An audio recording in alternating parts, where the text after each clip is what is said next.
Hello, everyone, and thank you for joining us for the second session of our webinar series, Clean Energy, Better Jobs, and Lower Costs for Our Families, hosted by Moms Clean Air Force and Eco Madres in conversation with Bob Keefe, the Executive Director of E2. My name is Ashley Hillard, and I serve as the North Carolina Field Organizer for Moms Clean Air Force. I'm excited to welcome you all today. For anyone joining us for the first time, we are a community of 1.6 million moms, dads, and caregivers united to protect children from air pollution and climate change. We're proud to have 268,292 members in North Carolina and Florida alone. In this session, we're going to learn about clean energy wins and setbacks at a national level over the past year, and we'll be taking a closer look at North Carolina and Florida, two states where clean energy has been a powerful engine for opportunity. In both North Carolina and Florida, clean energy jobs grew over 50% faster than the state's overall employment in 2024. The numbers tell a story. Clean energy is driving local economies, creating healthier jobs, and lowering costs for families. But today, the progress is under threat. Rollbacks on clean energy incentives are putting jobs, investments, and community health at risk. That's why tonight's conversation is so important. Now, I am so honored to welcome our guest, Bob Keefe, the Executive Director of Environmental Entrepreneurs, otherwise known as E2, a national nonpartisan group of business leaders, investors, and others who advocate for smart policies that are good for the economy and the environment. Bob is also the author of Clean Economy Now and Climatenomics, two books that break down the economic impacts of climate policy in red and blue states alike. He is also a former national journalist with over 20 years of experience covering business, politics, and the environment. To anyone tuning in, we welcome you to ask questions in the chat on the platform you're joining from. We'll get to them at the end. With that, I'll hand it over to you, Bob. Ashley, thank you for that. You forgot one thing, though. I'm actually from North Carolina, and I spent a lot of years in Florida. So I am so grateful and honored to be with you all.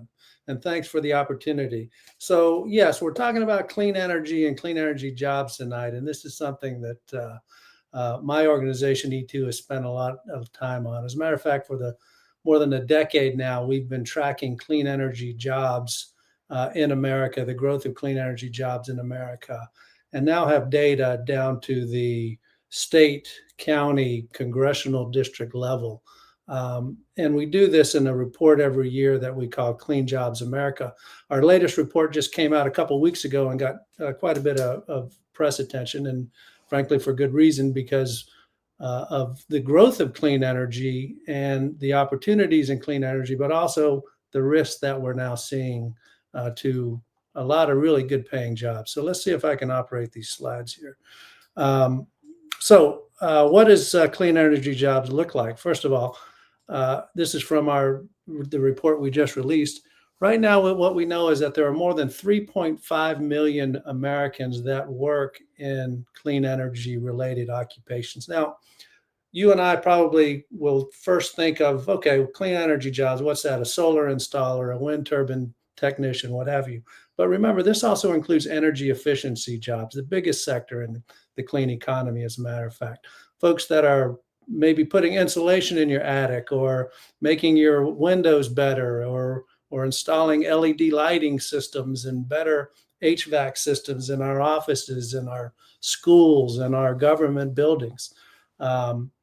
Renewable generation is huge as well. Of course, that is solar, wind, batteries, et cetera. But also think about clean vehicles, electric vehicles. Think about storage and grid, huge growth areas around batteries and so forth. And then clean fuels as well.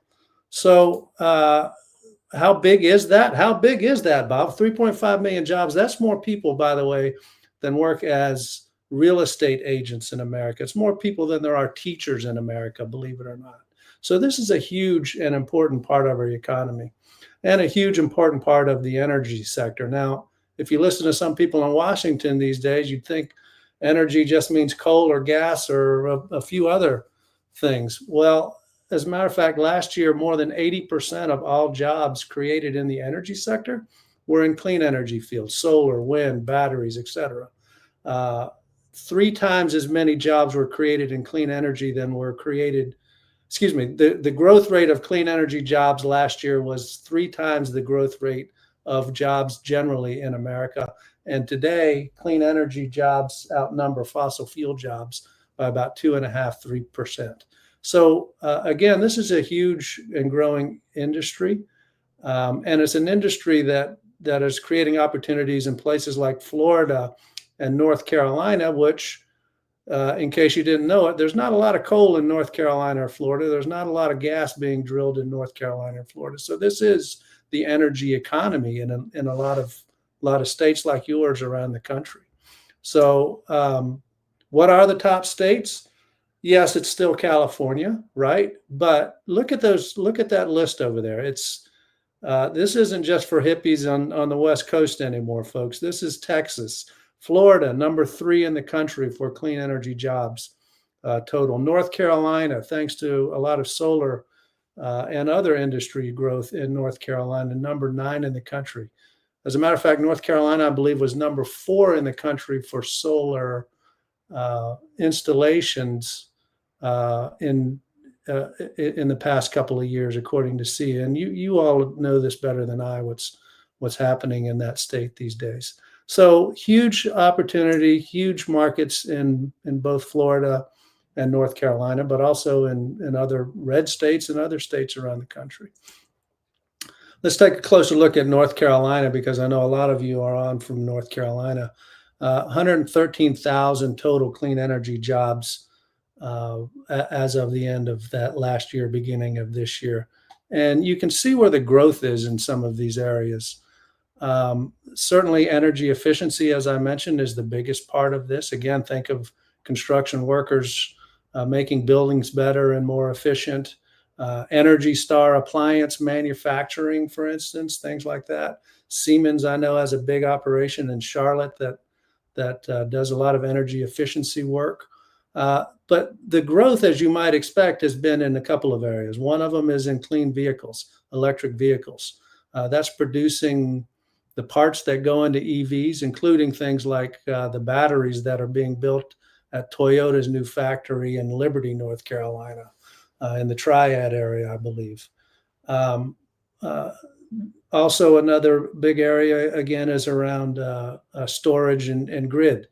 Again, that's batteries that go on the grid, but it's also transformers and other transmission equipment that's helping us move more clean energy around the state and around the country.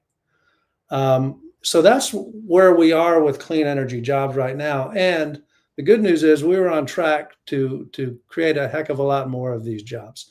The other thing my organization has been doing for about 3 years now is tracking major clean energy projects around the country. We're talking about solar panel factories and EV factories and battery factories and other major installations like that. And what we know is in the past 3 years, we've seen more than 400 major clean energy projects announced all across America, $133 billion worth of private sector investment, 123,000 jobs about.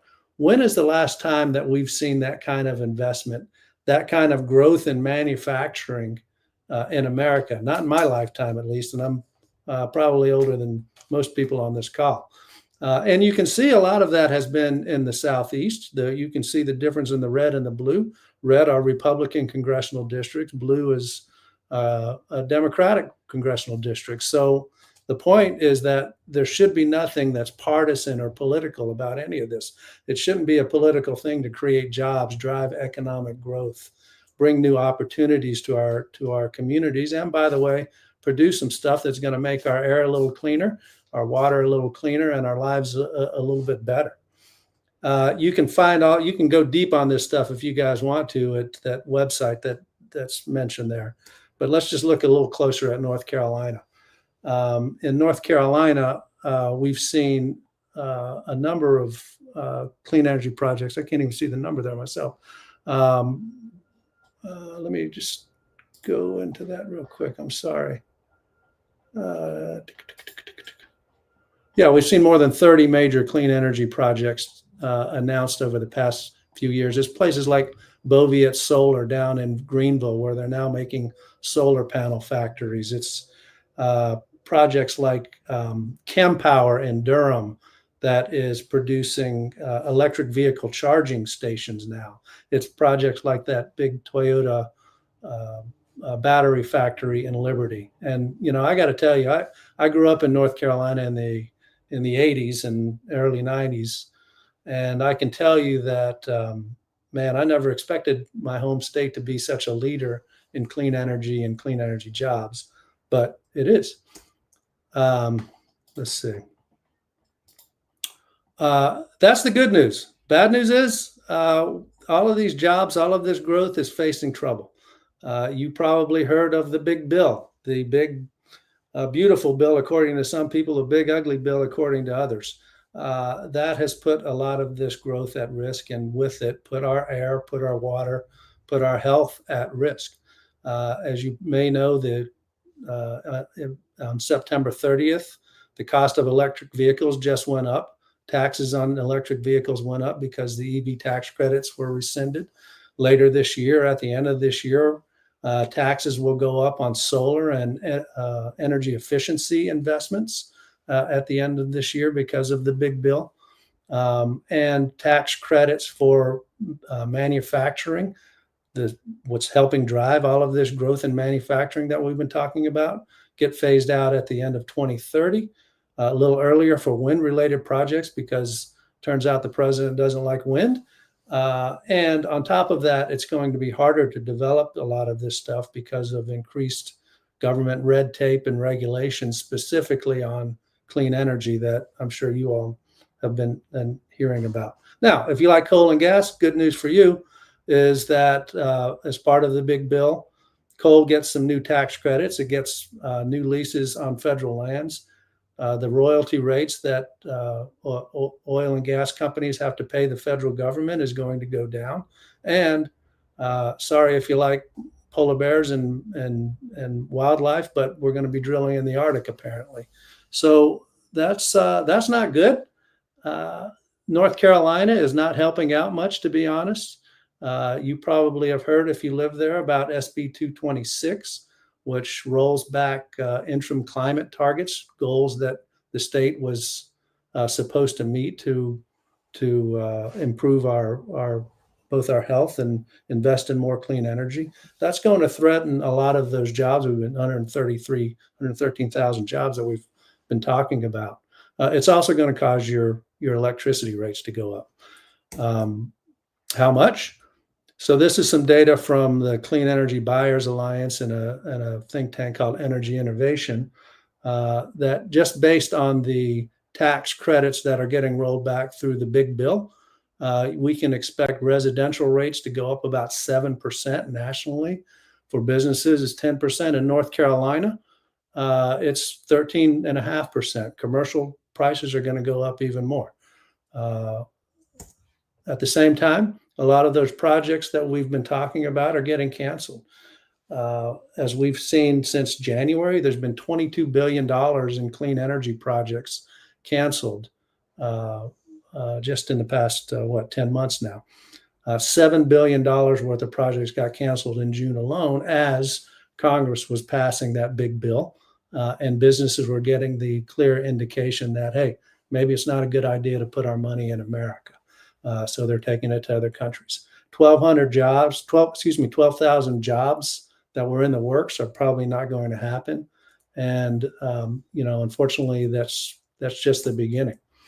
In addition to the big bill, at the federal level, we're seeing a lot of cutbacks that you've probably heard about. Just last week, the Department of Energy announced it's going to cancel $7.5 billion worth of investments into clean energy projects and clean energy plants and factories around the country. We're scaling back now on innovation through National Science Foundation grants for clean energy, and we're got a lot of money at risk in industrial decarb projects as well. Unfortunately, all of this comes at a time when we need as much juice as we can get in this country, as much electricity as we can create.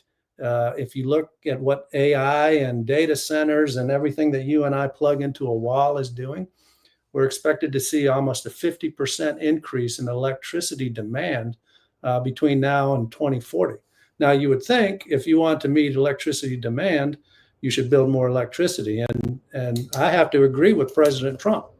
We are facing an energy emergency in this country. The bad news is he wants to meet it by trying to build coal and gas and nuclear that takes decades to do sometimes and costs a lot more than anything else, instead of doubling down and investing in clean energy, which, by the way, happens to be the cheapest and fastest to deploy energy there is. And so that's kind of the landscape. It doesn't sound good, but why am I optimistic still? And I really am optimistic. And I'm optimistic in part because of this. And because I spent, before I do what I do now, I spent about 20 years as a journalist. A lot of that was as a technology journalist. And so I covered everything from when Steve Jobs came out with the iPhone or the iPod and said, someday you're going to have 1,000 songs in your pocket. And being a skeptical journalist, we wrote that down and said, man, this guy must be crazy. I've got a great CD collection, and why would I want my songs on a little device in my pocket? I remember the Google guys saying, some days you're going to be able to find anything ever put on the internet with a couple clicks of a mouse. And I was like, okay, whatever. Why would I want to do that? I remember Jeff Bezos and Amazon saying, someday you're going to be able to order anything you can get at a store and it'll be delivered to your house quicker than you could probably get there. And I was like, man, this guy must be on drugs. Why would I want that? Why don't I just go to the store? But if you look at the pace of technology across the landscape of technology, and then you look at what's happening with solar and wind and battery technology, it's a pretty similar path. Technology keeps getting better, products keep getting better, and prices keep going down. And that's happening, by the way, at the same time when fossil fuels are getting more expensive. It gets more expensive when you have to go to the ends of the earth to find oil these days. It gets more expensive when you have to dig deeper for coal and so forth. So regardless of what Washington does, regardless of what the White House does, clean energy is on the right track.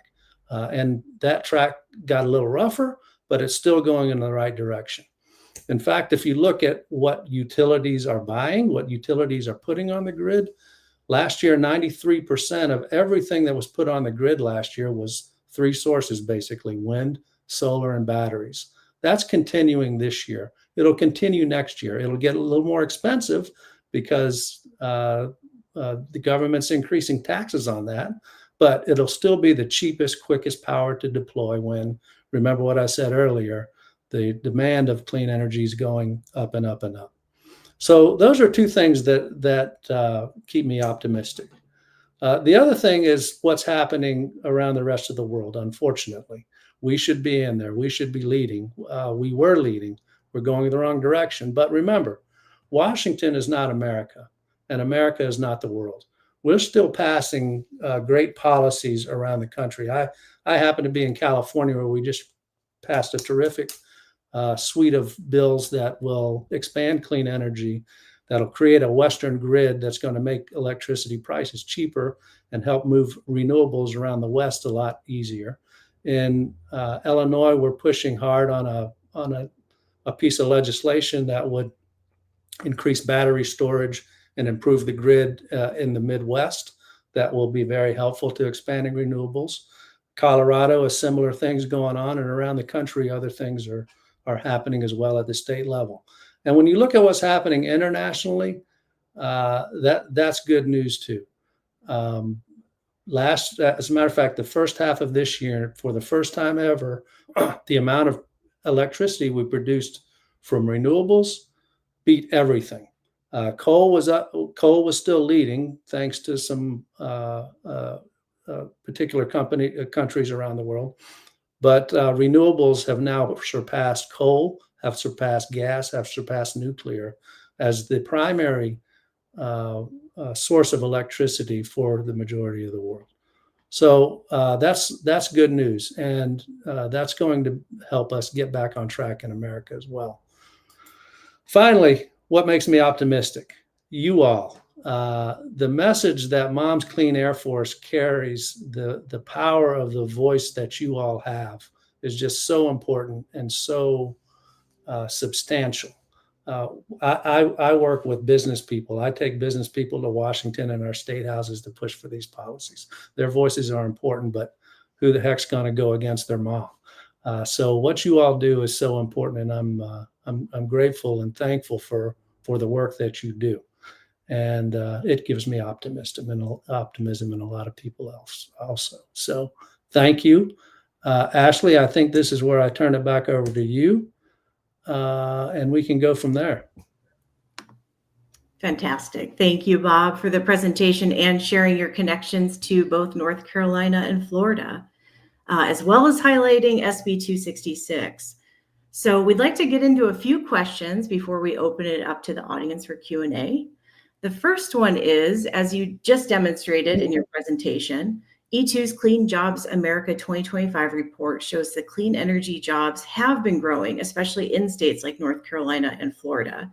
Yep. Can you walk us through what that data tells us about where these jobs are being created and what kinds of opportunities are emerging for workers and families? Yeah, well, look, the growth has been there. We've seen tremendous growth in solar, both in North Carolina and in Florida. But again, a lot of those jobs are now at risk. You know, we've got a great member in Chapel Hill that has a residential solar business. Now, you just saw that because of this big bill, the solar tax credits are going away at the end of this year. He's invested a lot of his money, a lot of his time. He's helped build a company that now I think employs a couple hundred people. And he's trying to figure out what to do next. I was just in Asheville 2 weeks ago, I think, and Pine Gate Renewables there is a big and was a very fast-growing solar company. Now they're on the rocks. They're trying to figure out their future.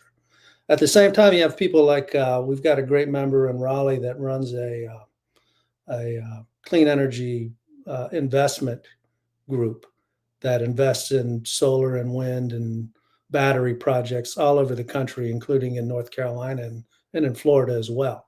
And his take is, look, we've got projects in the pipeline right now that are going to keep us going for a couple of years. And when you look at the numbers, when you look at the stuff that I just showed you about the growth of clean energy and the price of clean energy and the cost of energy and the demand that we're seeing, he's confident that in a couple of years, he's going to have plenty of business because this industry is going to continue to grow because it's cheap, it's fast, and it's better for our environment. That makes sense. It's good to hear. We need good news, good stories. Yeah. You're looking ahead. And as a parent and consumer, what should families expect in terms of energy costs in light of the recent rollbacks? What should they plan for? Well, I think as mentioned in those slides, electricity rates are going up, and they're going to continue to go up, and they're going to continue to go up because of the extra demand that we're seeing, again, from AI and data centers and everything that we plug into the wall or ask Alexa or Google. The good news is we finally, though, have the technology that meets the problem. Solar wind batteries of today are not the solar panels of Jimmy Carter's White House. They're not the windmills of the Netherlands, despite what a certain president might want you to think. And battery storage has just made the entire difference in making a clean economy work. We can now generate, I'll tell you about my house. I generate power from the solar panels on my house during the day. When the sun and early in the morning, it charges up a battery that's in my garage. When the sun goes down, that battery kicks on and it keeps my lights on until about 10:30 at night. My car gets charged at 1:30 in the morning when its electricity prices are cheapest. And I'm saving a lot of money because of that. there's no reason more people can't do that in North Carolina and Florida and every other part of the country. But we need to pressure our lawmakers. You all need to keep talking to our lawmakers, whether it's the governor, the legislature, your members of Congress, to say, hey, look, we have the solutions to this electricity emergency that the president says. We have the solutions to bring down prices. We have the solutions to make it easier for my kid to breathe and make the water that we drink a little cleaner. Let's do it and quit goofing around. Absolutely. Good way to put it. And you touched on something that leads into my next question, which is on the hot topic of data centers. Yeah. Many communities in North Carolina are becoming the sites of data centers, which can leave communities with the bill for expensive energy costs. Can you talk about the need for renewable energy to power these sites? It's a huge issue. It's a huge issue, Ashley. As a matter of fact, during Climate Week in New York, we were up there to launch a new coalition. We're calling it the Tech for Innovation and Energy Coalition. But the idea is to bring all aspects of the tech sector together to start to figure out how the heck do we address these issues? How do we make sure that we have the energy that you all need and the energy that Ashley and Bob need to keep the lights on at our homes, and everybody else to keep the lights on in their homes and keep prices down? So there are a few states that have passed some very interesting and promising legislation lately, including places like Texas and Arizona, and I think Georgia is starting to think about this. That does a couple of things. First of all, it addresses where these companies get their power from. It, in some cases, can or should require companies to build renewable sources, new renewable energy that can keep these data centers humming.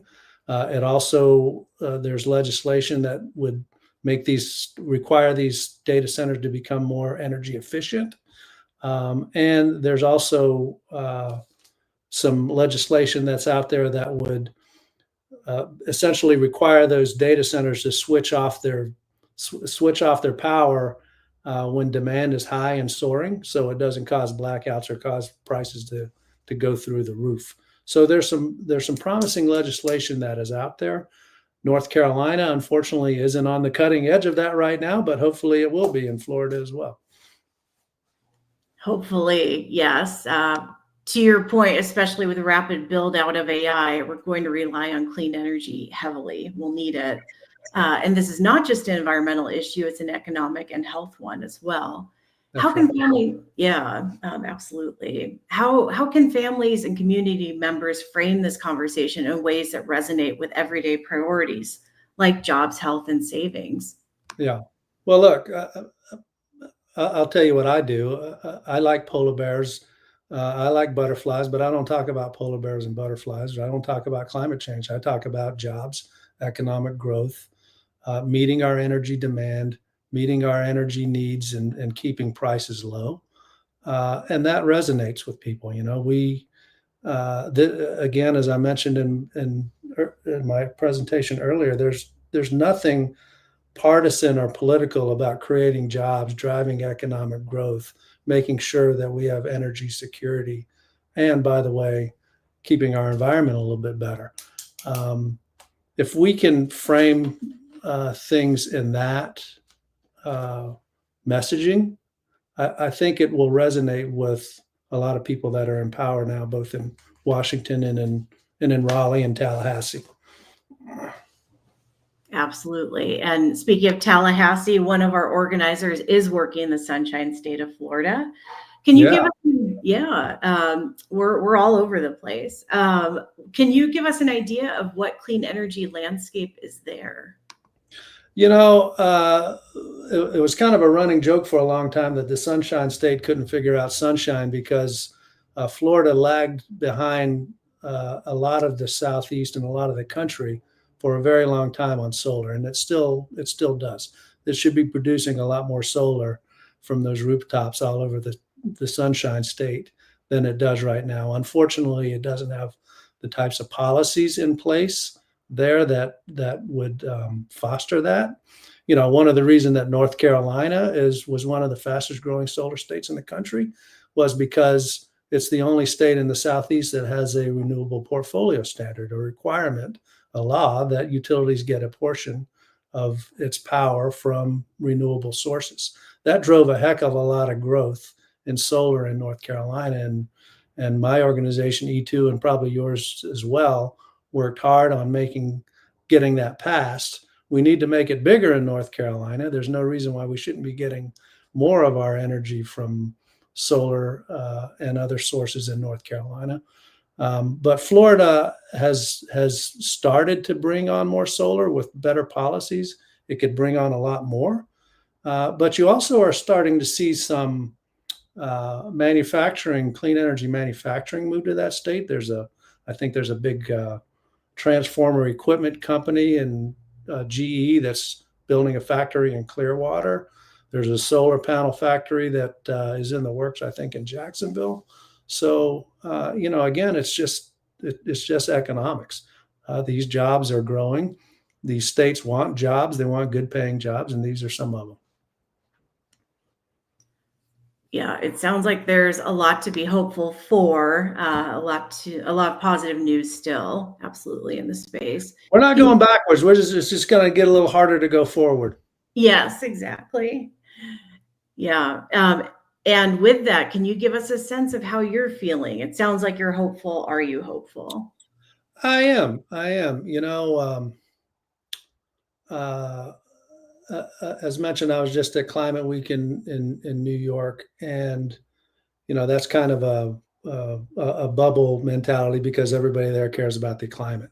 But when you look at some of the innovation that's going on, again, I was a technology journalist for a long time, and when you see where innovation is going in clean energy, when you see the pace of improvements in everything from electric vehicles to solar to wind.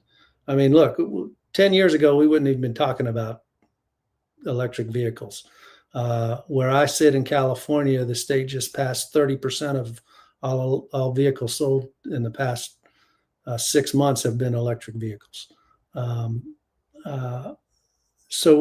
that's not because people love Elon Musk. It's because electric vehicles operate better. They're more fun to drive, and they save you a lot of money. That's the same thing that's happening with clean energy as well. And so I'm optimistic for that reason. I'm optimistic that despite what's happening in Washington, we're seeing some progress in the states. And we know we have a lot of people that are passionate about that, including everybody on this call. Yes, there's a lot of great local momentum, and I appreciate you sharing what you're hopeful for. I'd like to add that in Halifax County, something that makes me hopeful is there's a lot of innovation happening, like you touched on with Boviet Solar in Greenville. Yeah. And so there's a lot of things that are continuing to go in spite of the headwinds, and they're addressing energy costs and grid resilience through their renewable energy plans, especially in the town of Enfield. Mayor Robinson's really been leading the charge there, working with the Enfield Energy Future Coalition. They're doing a lot of exciting work around agrivoltaic solar projects, along with plans for a weatherization hub. And in Roanoke Rapids, the Center for Energy Education is leading the way on renewable energy workshops, events, and workforce development. And so I think there's a lot of ways people can still see these examples on the local level and get involved. And Ashley, you're being too modest because those things are happening because of people like you and because of Mom's Clean Air Force pushing for that. And it's evidence that getting engaged, getting active, getting loud makes change and can continue to make change. 100%. Yeah.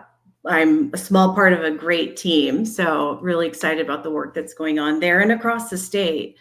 And as you mentioned, this isn't a partisan issue, but we've been shown that we can't rely on the federal government to protect and push for clean energy progress.